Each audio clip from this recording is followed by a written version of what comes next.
भारत की आजादी के बाद का इतिहास लिखने वाले इतिहासकार अपनी कलम को तब और धार दे देते हैं जब उनकी उंगलियां 25 जून 1975 की उस घटना पर आ टिकती हैं जब देश में आपातकाल की घोषणा कर लोकतंत्र को चंद नेताओं की महत्वाकांक्षा की पूर्ति के लिए गिरवी रख दिया गया।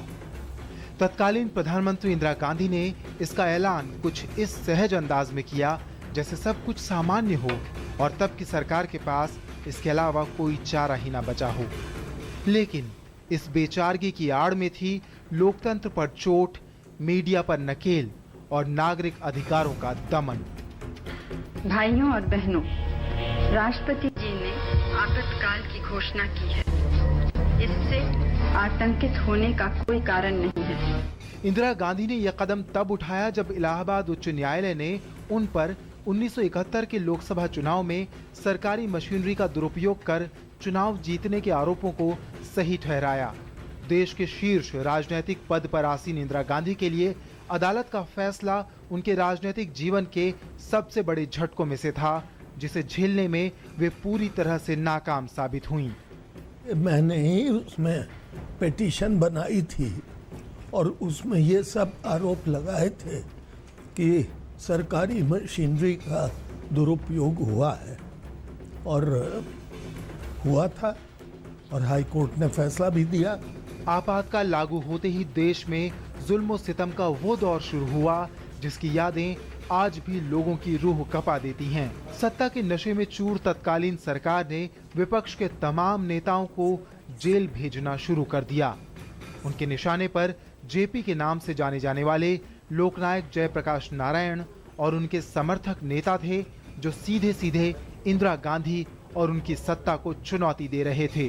जेपी ने कहा मेरे साथ खाने के लिए चलो, तो गांधी पीस फाउंडेशन गए तो मैं 12 बजे तक था और वो मुझे पूछ रहे थे क्या लगता है आपको ये सारी परिस्थितियों में। मैंने कहा मुझे लगता है कि मिलिट्री रूल लगेगी और उन्होंने कहा नहीं लग सकती है, इतनी पब्लिक की उत्साह हो गई है, ये डरेगी करेगी नहीं, बड़ा विद्रोह हो जाएगा, वो नहीं करेगी।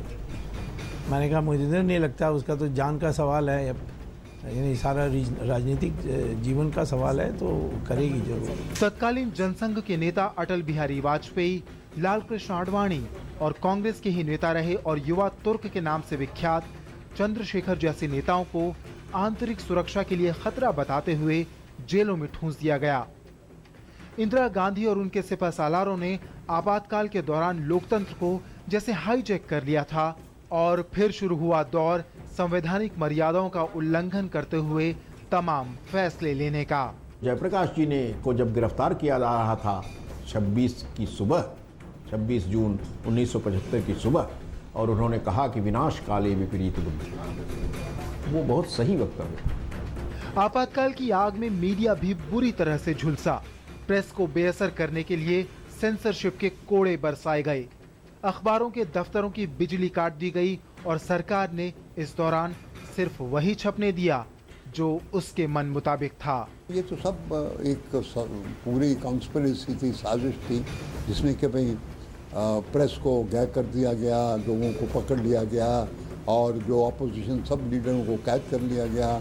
न्यूज़ के ऊपर सेंसरशिप लगा दी गई थी, अखबारों को कहा गया था कि बगैर सेंसरशिप की कोई खबर नहीं छपेगी। और बीबीसी, जिसमें मैं काम करता था, बीबीसी को कहा गया कि आपकी भी सेंसरशिप होगी।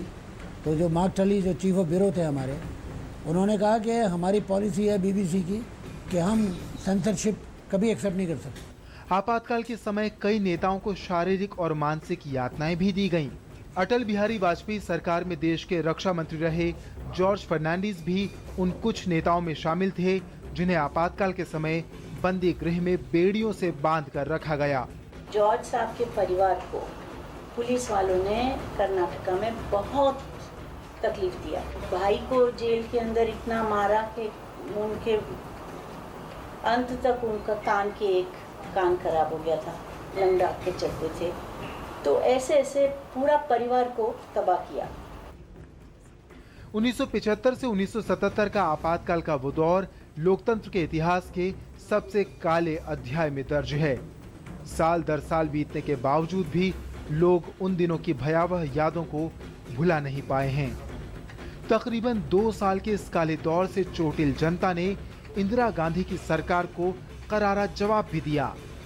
1977 के चुनाव में कांग्रेस को शर्मनाक हार मिली, लेकिन लोकतंत्र को जो जख्म उस दौर में मिले थे, उनका दर्द हर साल इस तारीख को ताजा हो जाता है। ब्यूरो इनपुट्स के साथ पंकज तिवारी की रिपोर्ट, डीडी न्यूज।